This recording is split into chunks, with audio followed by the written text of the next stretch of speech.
Okay, so let's get started with the afternoon session. And Dr. Prasun Dutta is here to give his final lecture, I think.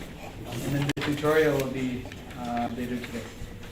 So I'll leave it to Prasun. Let me remind you of a few things before we start.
Can you remind me of what was U in terms of E?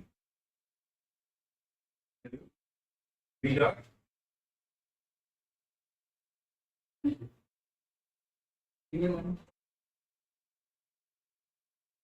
Which component of V was that?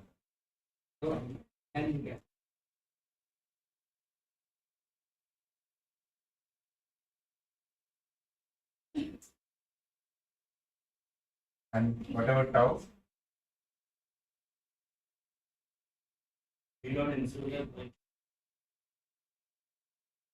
There's no tau, that's W.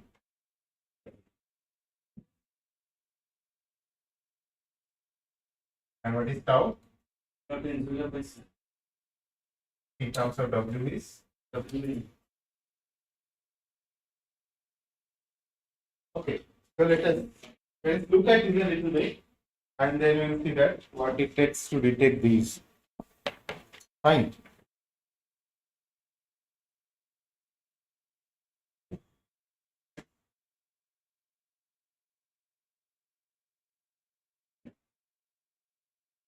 All right.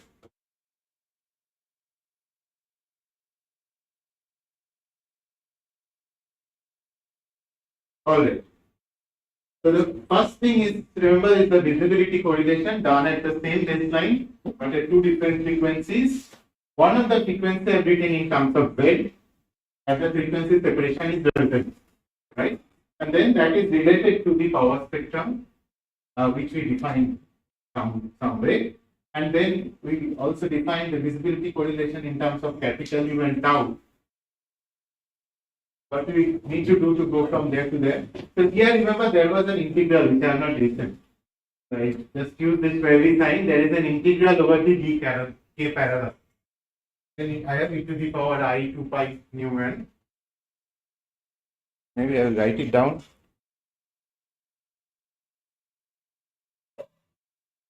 K parallel by 2 pi, and the carnel is e to the I.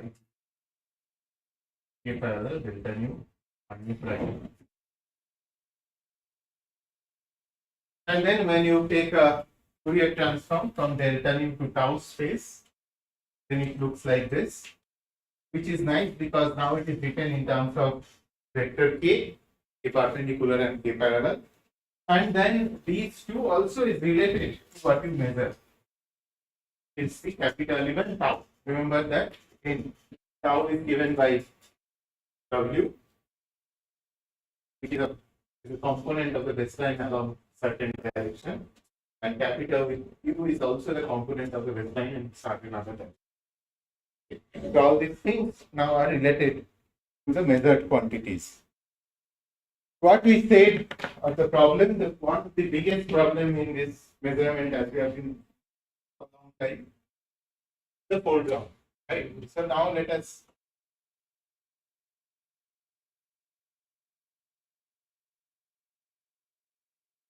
so that is one problem.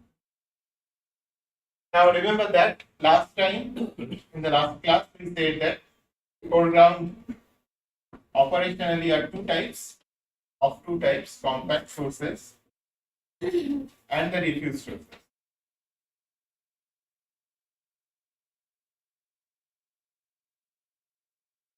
So the diffuse is like the galactic synchrotron radiation or free emission. The compact is like the extragalactic point sources. So the quasars essentially. I also have another problem, which is the problem of noise. So let me first. So we'll come back to these things. But, maybe I don't know which order should I do, but let's see. Let's answer the question that let's come to the foreground first. Okay. So let's ask the question: how can I estimate this? Can I estimate this? Can I estimate the effect of compact foreground and the diffuse foreground in the power spectrum, and then take care of them one by one? Okay. What do I mean by estimating them? I mean that maybe I am trying to figure out what is the visibility corresponding to the diffuse foreground or the compact sources, or how does the sky look? What is the model of the sky? Okay, so which means that are we asking the question here that how does I foreground as a function of n cap and nu? How does that look like? Okay. Now remember that to estimate this, how do I estimate this? How do I estimate the specific intensity in the sky? I use some type of Fourier transform, some variation of Fourier transform of the visibilities, right? It may be that W projection thing, but it is essentially from the visibilities I will like to estimate this. Now, what is the problem in that? The problem is that I have measurement, I have visibilities.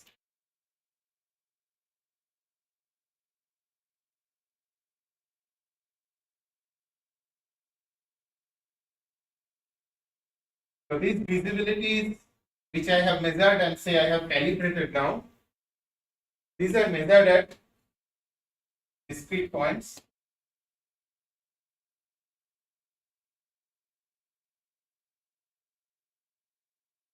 That's it. From that I am trying to get to this and say that because there are points missing. So where are these measured? So these are measured, remember that, in terms of U1 tau. And then I don't have all the baselines possible because two antennas can be only at two places, and maybe with time they give you some other projections in the baseline, but not all the entire baseline plane is not filled up. And there are telescopes where they actually filled up the most of the baseline plane, but I'm not talking about them for the time being. Most of the telescope doesn't fill up. If it doesn't fill up, then you have the problem of deconvolution, what I was trying to draw here in the morning, remember. that if I want to do Fourier transform and then I have not sampled at certain places, then in the Fourier space, I will have to do the Fourier transform. I have to do some type of interpolation, and depending on what interpolation I do, I will get this quantity. That's a problem. Now, is that a generic problem? Will that be a problem for both the compact sources and the diffuse sources? To do that, to understand that, let me just look at the visibility of a single point source. And let us say that the effect of the W term and so on.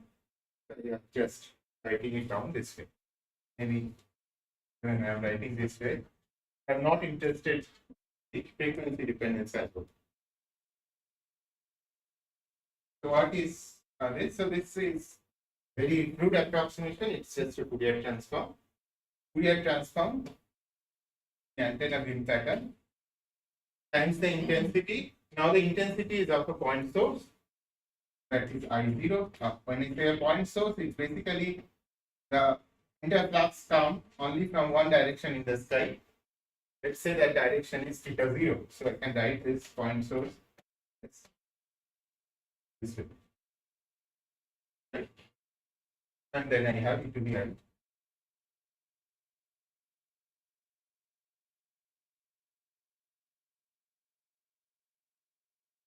What will be the effect of this integral? What will be this integral? After I do the integral, what will I get?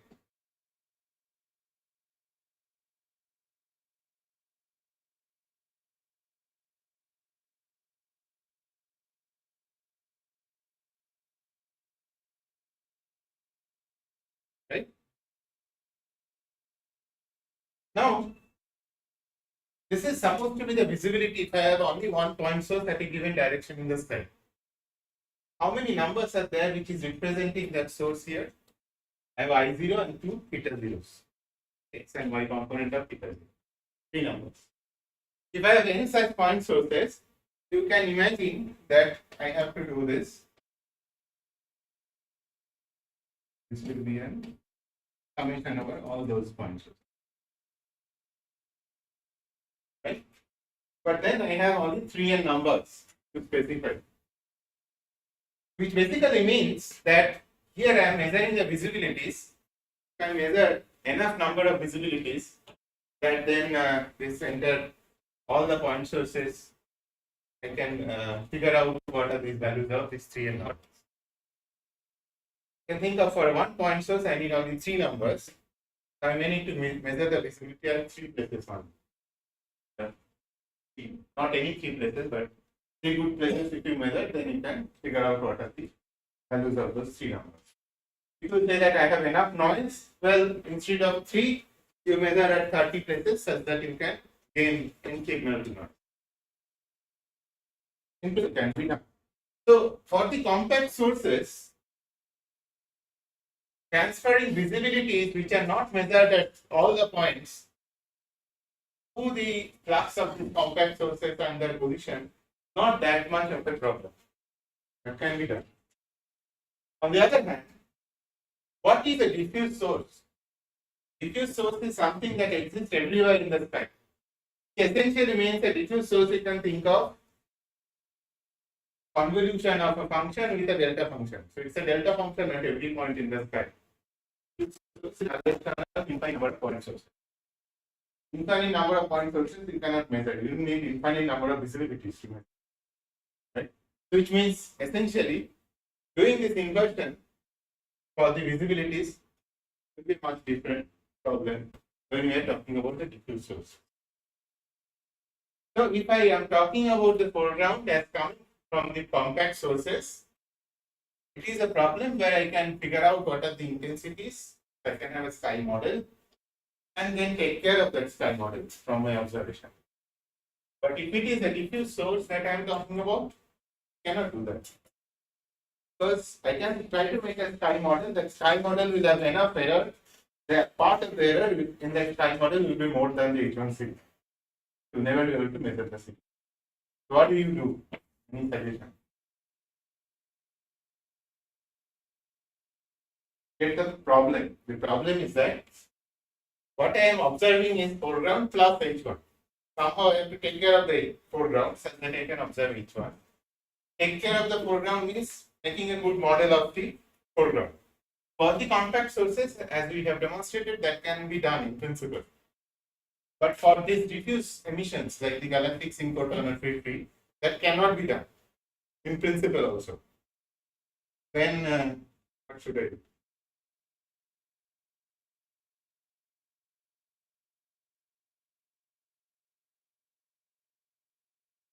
Either I will like to find out a place where this will not create a problem, or if I still want to subtract it, then but I cannot model I.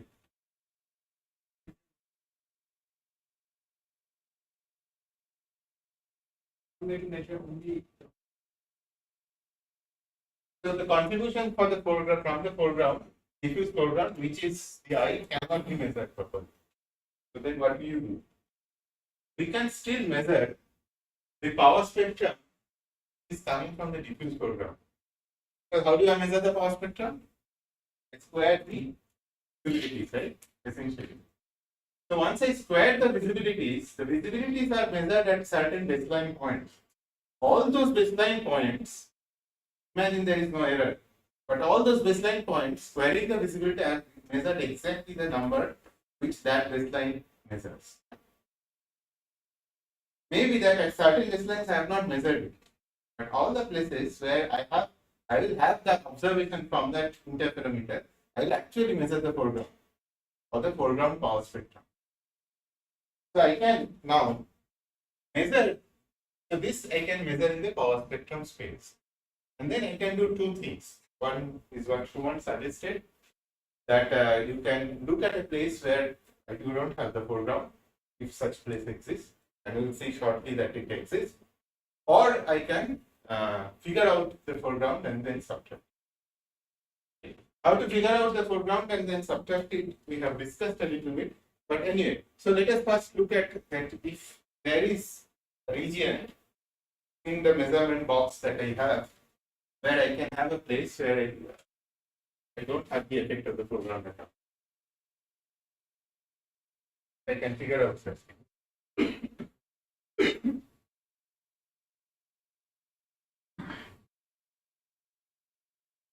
Okay, for this again,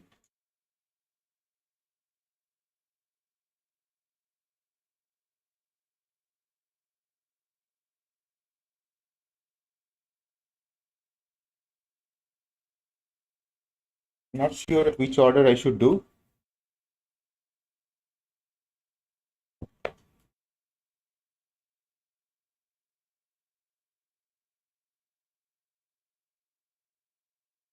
All right. Remember that we said at some point in the last lecture that if I look at the power spectrum as a function of delta nu, so here I am plotting as a V2 function of delta nu. Someone pointed out this will be different for different u, but I am plotting it for a particular u. So the H1 will look like this, but the foreground will remain correlated for larger delta nu. So the idea is to look at it. So when I model the power spectrum of the foreground signal or the foreground signal itself, so I will consider that I foreground is independent of what frequency we are looking. So I foreground is not a function of mu. It's constant in mu. That notation is very bad, but it says basically that it's not a function of mu. Okay. So then, let's see what does a point source do. So let's say I have a field of view here. In the field of view, the point source is in this location.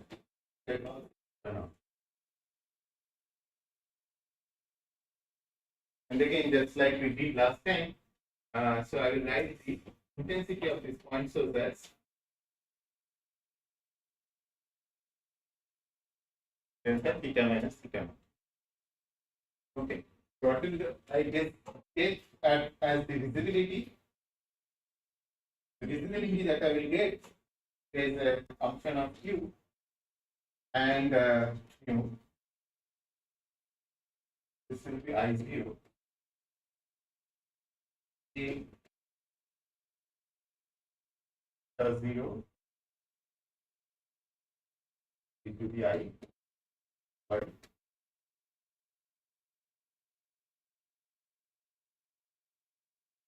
this is just it. But then I want it in terms of tau, integrate over nu.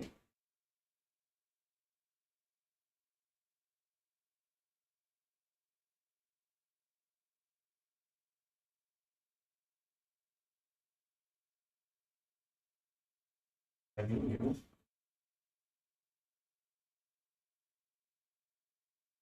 The right hand side. Let's for the time being assume that this is not a function of frequency. Okay. I think Srijita will ask you to work out what happens if this also is a function of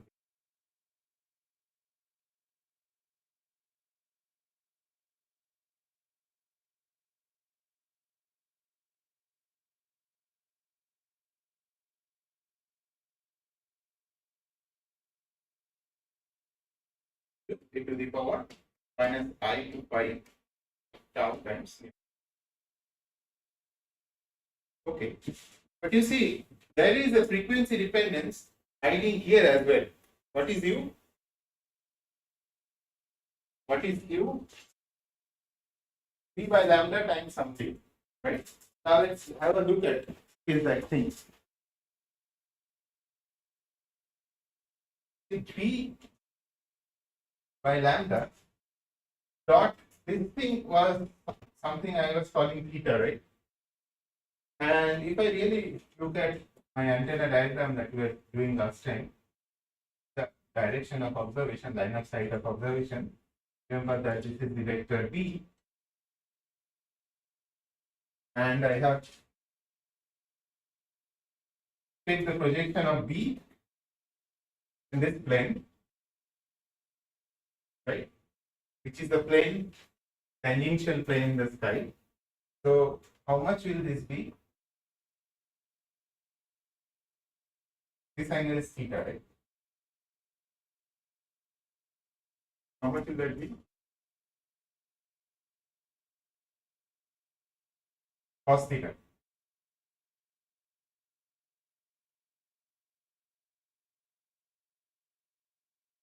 Okay, now we'll do small theta approximation, which essentially means that I cannot see a source which is very far away from the center of the field of view.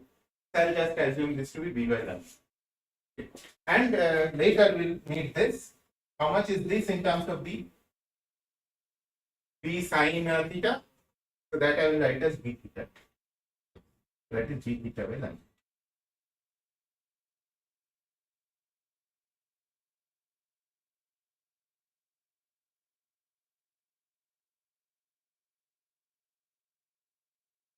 D nu.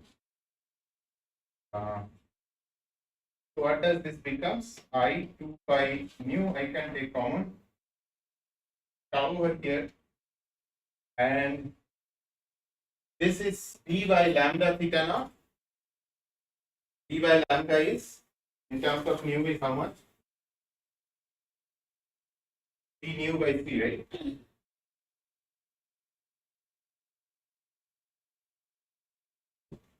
You can even keep at its approximation into 1 and then do later p dot theta by times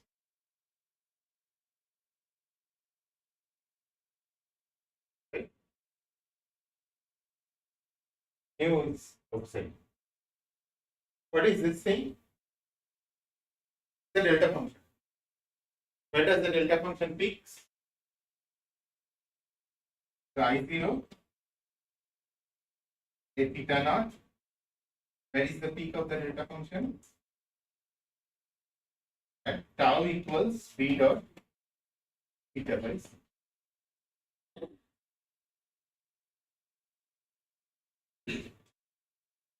potential is telling you that tau is equals to b dot theta by c, which is same as this statement. So what is this telling you?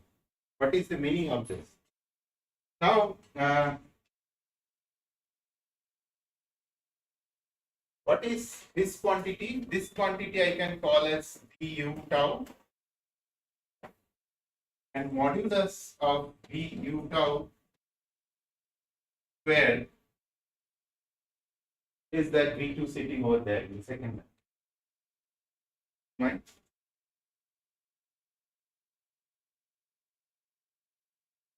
Oh, I'm not writing the frequency dependence explicitly. And that is equals to square of this. Square of a delta function is still like a delta function. So basically it is telling you that this will have a signal which will peak at tau equals b theta by c.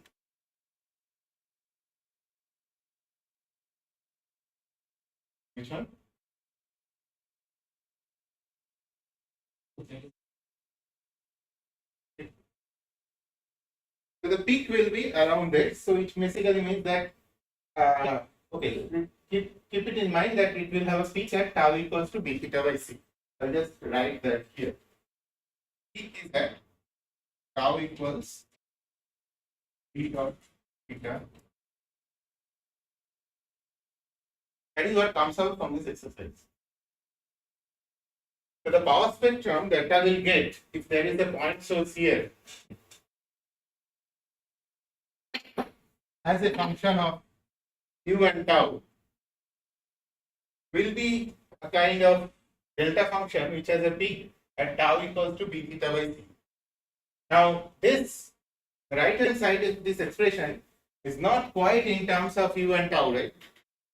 See the tau over there, but u is hidden here, so b by lambda times something is u, so I have to write those things down. So that will do.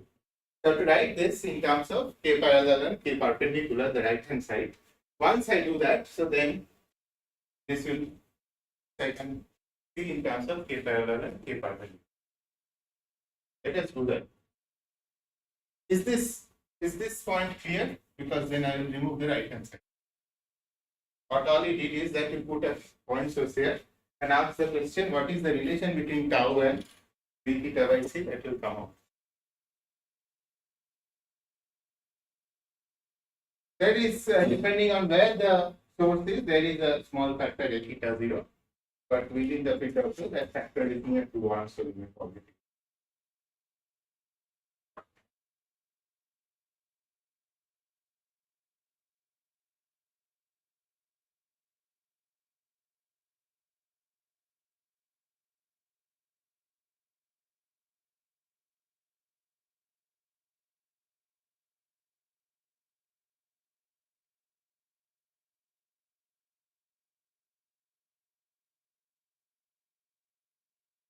Is k perpendicular? Written somewhere there.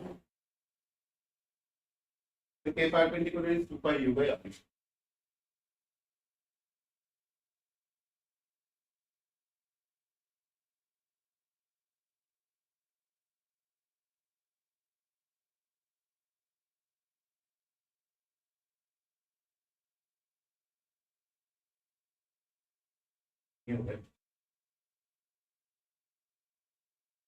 U I have just replaced as k u by k.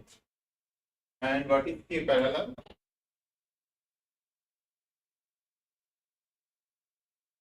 Two pi tau by r nu prime.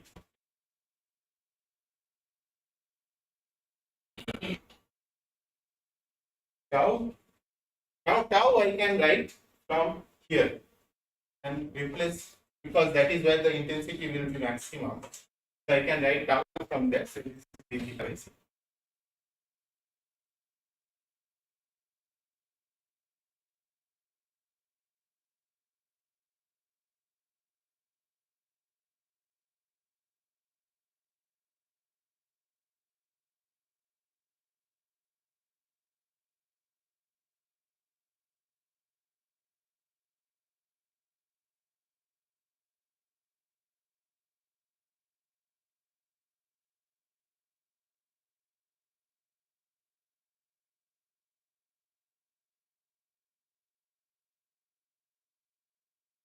what I see here is that I have this B common, right, in both of these.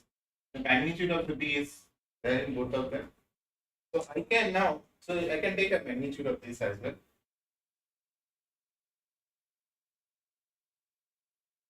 Because in K perpendicular, let us assume that things are isotropic, so it really does not depend on K perpendicular X component and Y component. Just write it as mod of K perpendicular. So this is 2 pi B.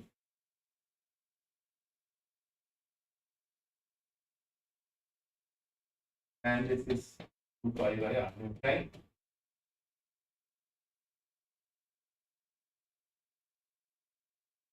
There is a cos factor. Let us forget that as well. When Srijita will do the exercise, we will put in all this. So what do I get? So what, remember what is this theta? So this is theta 0 because that was the direction of the source in the sky. If I now take divide one by the other, so what will I get? So K perpendicular by K parallel will be 2 pi B by C will cancel out. Mu and mu prime by R nu theta naught.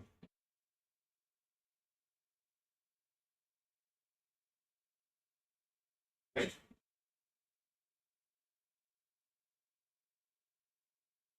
So let's try to see what is that we are calculating. By the way, we are calculating.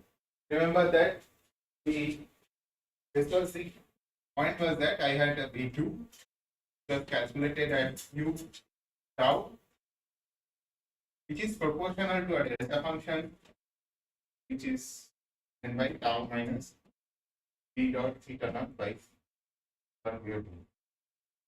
And this, if you look at the whiteboard, you can read as PH1 K perpendicular K parallel. Right. So the right hand side, now this is telling you what is the relation between K parallel and K perpendicular. It's telling you that K perpendicular, right? So K perpendicular is equals to R nu prime mu by R nu theta naught times K parallel. If I look at this now, so this is K perpendicular, and this is K parallel. I should have written it the other way, but anyway. What is it telling you? Telling you, I'm trying to plot this in a two-dimensional plane. See, if I try to plot anything in two-dimensional plane, the only way I can plot it is by changing the densities, right, or the colors. Where will be the color maximum? It will be maximum where this is satisfied. Everywhere else it will be 0 because the right hand side they have this theta naught. So depending on the value of theta naught, so this I should have written the other way, right? So K parallel is equals to theta naught R nu by R nu prime mu. So K parallel is proportional to theta naught. If theta naught is less, you see it somewhere here. Theta naught is high, it will see somewhere here. Basically, along this line, you have the higher intensity. Everywhere else, it will be 0. Right? Now, what is theta naught? Theta naught is how far away is my point source from that center, from the face center. What is the farthest it can go? It can go up to the horizon. Or it can, so you can think of different cases. Say, I say that it can go up to the point where you have the edge of the primary beam. So then I will get, corresponding to that, I will get a line. All the other point sources, or even the diffuse emission, will contribute only up to this. Nothing cannot contribute here. So this can be the edge of the field of view. So FWHM.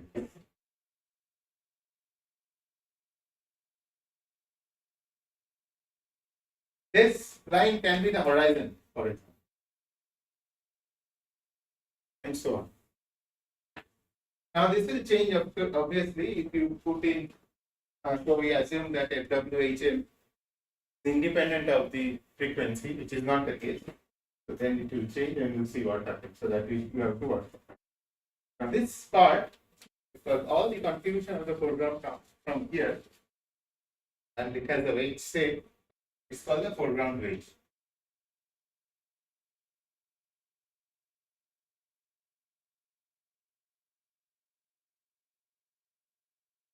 If I ask you what is the physical reason this weight comes, let us take the question. Full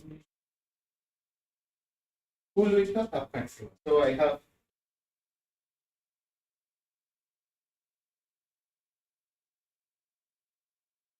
with the direction of the phase center, if it equals to 0, falling off.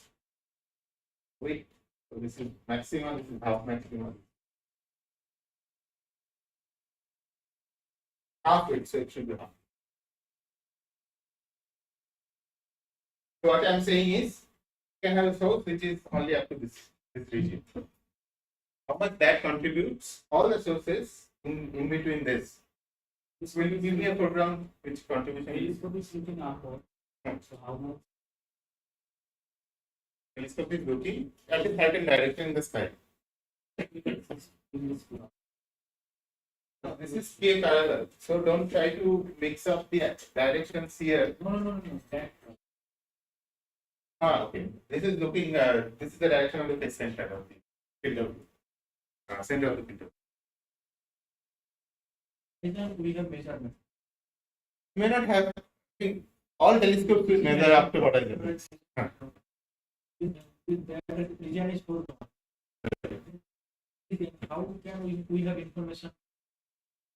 No. So this is information of the foreground only is restricted here. Why? What is that we have used in our exercise which restricts the thing inside this? Is the fact that the foreground is independent of frequency. Put a frequency dependence here. See, let us go back one step. Ask the question why there is this weight. What is a physical reason? Physical reason is that my measurements of capital U, which gives you K perpendicular, and tau, which gives you K parallel, are not independent. They are dependent by a factor called B. You only get some projection of B in K parallel and some projection in K perpendicular. This is only reflecting that. Okay. These two measurements are not independent. If these two are independent, then I will say that okay, so this depends on frequency only, a Fourier transform frequency only, which is tau. And this depends on U only. Okay. So U also depends on frequency. Okay. If it was not like so, then you can say that this, which is what was assumed earlier, that before people found the weights, that all the foregrounds are below certain K parallel. Why? What is K parallel? This is proportional to tau, which is Fourier transform of delta nu. So this should be proportional to 1 by delta nu. Right? What is delta nu? Frequency separation.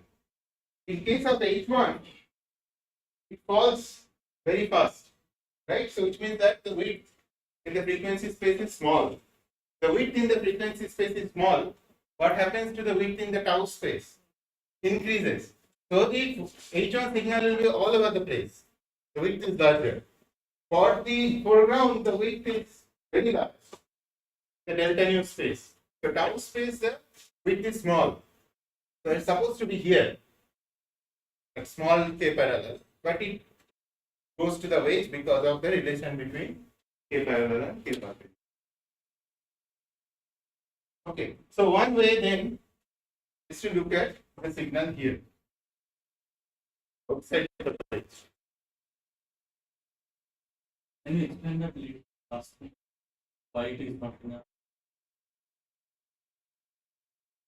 See, these two measurements, so I say that I am here in K perpendicular.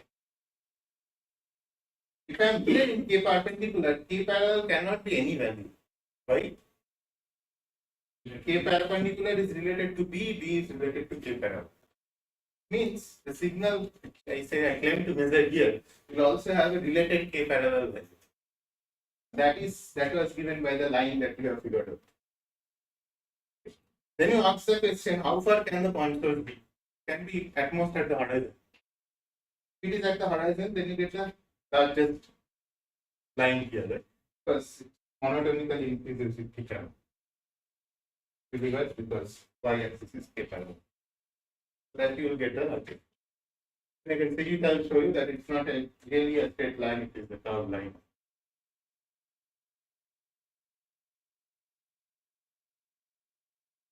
When you say horizon,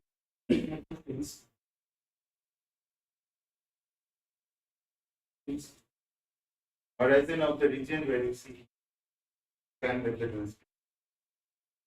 It's the hemisphere that you are looking at. If the telescope is looking at the zenith, the farthest source can be at horizon. you are looking for, what then you are looking for? Where? Which? What do you want to measure? You want to measure V2, which is PH1 K parallel K perpendicular, which is this hard axis here, which I cannot draw. So there are two signals in that. One is from H1, the other is from the foreground. What I am saying is that all the foreground signal will stay here. Some signal will be in both places. So now, yeah. For maximum value of theta naught, when it is horizon, theta is getting maximum. But this horizon line, there is no. There is no. K parallel is everywhere. So this axis is K parallel. What do you mean by it is not there? Every point in this plot there is a value of K parallel. Theta naught is maximum with this horizon. Right. So this line is the, if I have a source at the horizon, this is the delta function line which it will contribute. I cannot have a source below the horizon and then it will come to the telescope. So I cannot have a line here. This is one. So, for the power spectrum, K, so that K is coming from K is equal to K. So, that is here. For a particular power spectrum, we are using. You are losing a lot of information, which means that it is much better if I can get contributions from this region back, right? So that is supposed to be the half of the lecture what I want to do. Okay, so that is the whole work of Swami, Srijita and okay, so let us try to quickly go through it, and then maybe in the tutorial section I will what Srijita will tell you.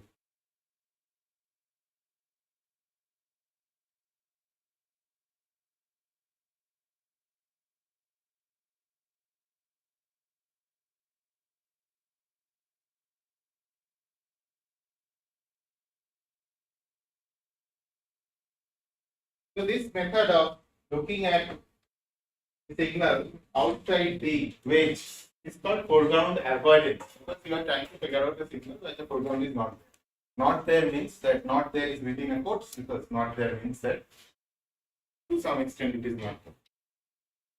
There are things which brings the foreground from the out of the wedge to the wedge, but anyway, so that is it.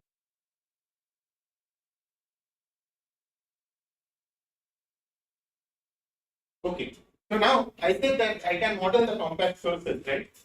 But I can model the compact sources where they can be measured, like within the field of view. Outside the field of view, there are a lot of compact sources, which I cannot really make an image of. So those sources, I cannot make a sky model and then subtract as the program. So contribution of those remains, because remember the visibility is the Fourier transform of the sky. And for each baseline, the entire sky contributes, not only the part which is from the field of view. Now, what does it do? What nuisance does it do? So, let us look at the visibility again as a function of Q and nu.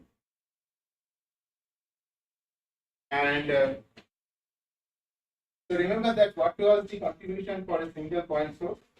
Contribution from a single point source is I0 in theta 0 I pi 2 dot theta 0.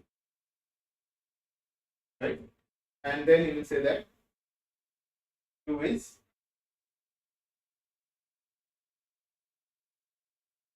right. Now instead of looking at the visibility correlation in the Q tau space, I can look at in this space as well. There is an advantage there, I will tell you shortly. So if I now try to figure out what is this quantity,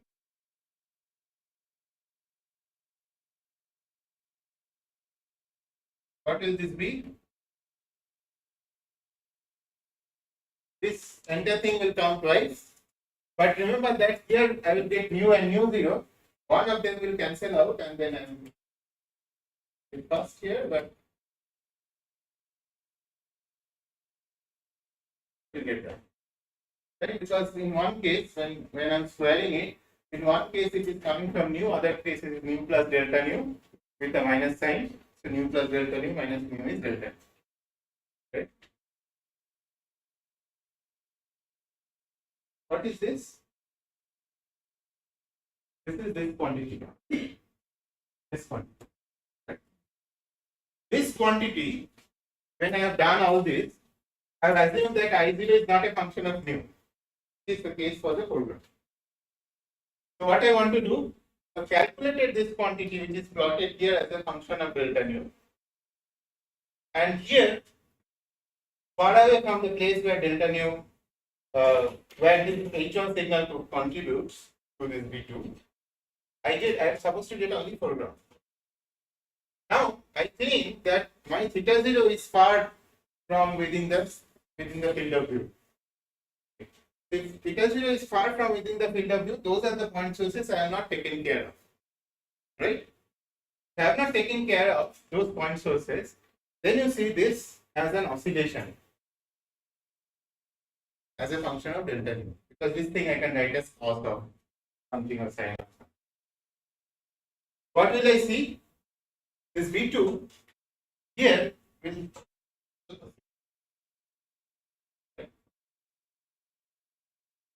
that is coming from the sources, point sources, they're the good ones, but they are outside the field of view.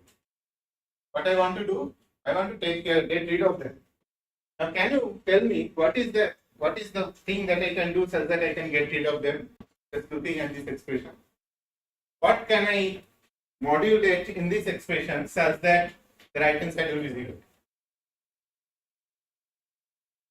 I0 is the source information, I cannot change that.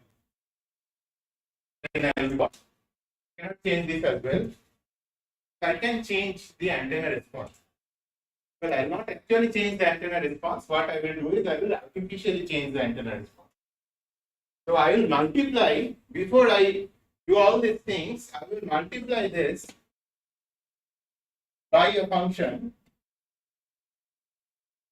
This function should be such that it goes to 0 very well compared to this function. Okay. So what is this function? So I drew it earlier, but actually there are these small oscillations. So those are called side lobes. Okay. Now I artificially multiply my sky with this. I lose my field of view. I multiply with, say, a Gaussian. That has 0 response here almost. And it's quite good compared to 0. Much lesser than this.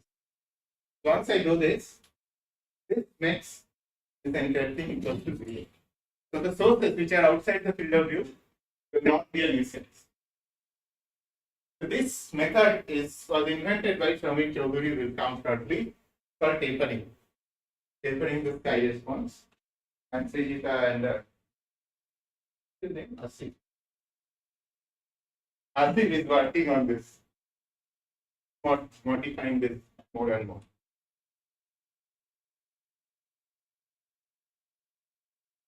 Now, there is one more point. There is one more nuisance which I will come to, but is this clear? That I can go to these places and I can now figure out what is my, so what I have taken care of are the point sources outside the field of view, but I have taken care of the point sources inside the field of view as well by making image of them and reducing them from my visibility. But I still have the Gaussian, the diffuse emission inside the field of view that I have to take care of. The diffuse emission inside the field of view will still give you some line here, right? So that is what I will estimate from V2 now. This part is not there for the point sources which is outside the field of view. Point sources inside the field of view are already taken care of. I still have this diffuse emission inside the field of view. Now, what do I do with it? Well, I measure V2. I measure it here at large frequency separation and interpolate it inside subtracting from the full spectrum. That is what I would like to do. Question. Can you explain how that outside of it, this is possible? So this term, see, this is the effect of the sources outside the field of view, right? It's some amplitude from 0. What is the cosine term of real part of this? Calculation in delta mu. So that will change this signal to this signal. So I will actually show you that. Yeah. No. It is actually there. If you look at the actual power spectrum of the foreground, it is there. Those are the things which contributes inside your wedge. See, now I am looking at in delta nu space, right? You Fourier transform it, you will go to tau space. Those are the things which is contributing in your wedge. What we are talking about is that how do I take care of the foreground? Means that I am not talking about foreground avoidance. I will subtract the foreground from my. So one way is that you taper this with the functions as that. This makes all the contributions from the point source outside. Even at the edge of the field also, if there is a point source here, that will also kill. Okay. But all the diffuse emission from inside is still there. That will give you that dashed line.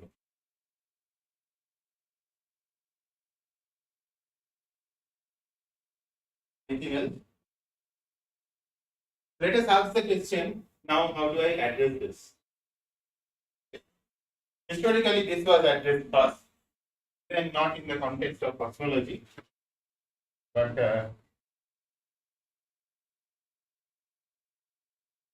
let's see what is the effect of that.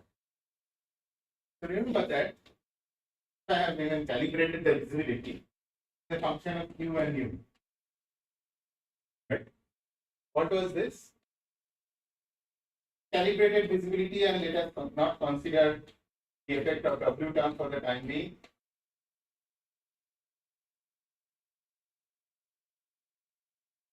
What we have been writing down. What are the noise? Now we can put that back in. That means that it's a random number. Okay. It's different at different frequencies and different baselines, but this term has a nice property that it is not correlated across different baselines. If you look at this, the rest of the term, I can write this as A as a function of U, which is the Fourier transform of this, converged with Fourier transform of I. Right? This is a multiplication. Fourier transform of the multiplication is the convolution of the Fourier transform. That's not.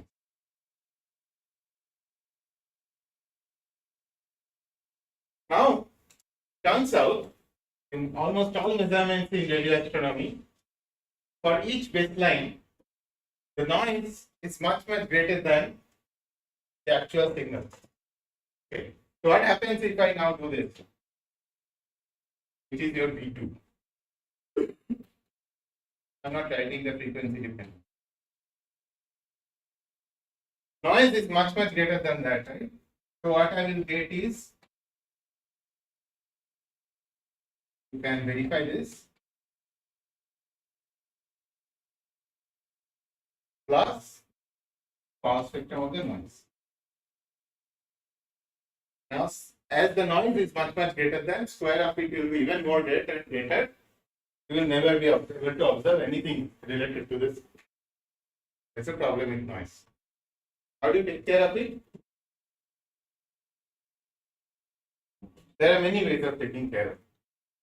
One is that this noise is also independent of which time you observe. So you can observe in one day, you can observe in a second day and correlate between these 2 days.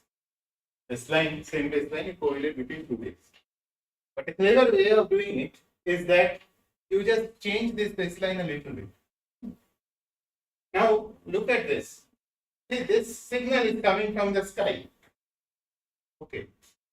This is little bit different at different baselines. But this convolution is ensuring that a nearby baseline, this signal also creeps in. And what is the convolution? It's kind of averaging over a certain region. Right? So this signal which is at U is also at U plus delta U. Which means if I do the nearby baseline correlations, then this term, the first term is almost the same. There is a little bit difference which I think you may be showing or not showing, I don't remember.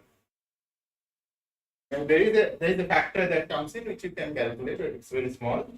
But then here I will be correlating the noise from 2 different baselines. And as I said, the noise is not correlated across baselines. This is very well approximated. So that nearby baseline correlation takes care of the noise term. I think I'll stop here. Total is waiting, and I will take some 10 minutes in the tutorial.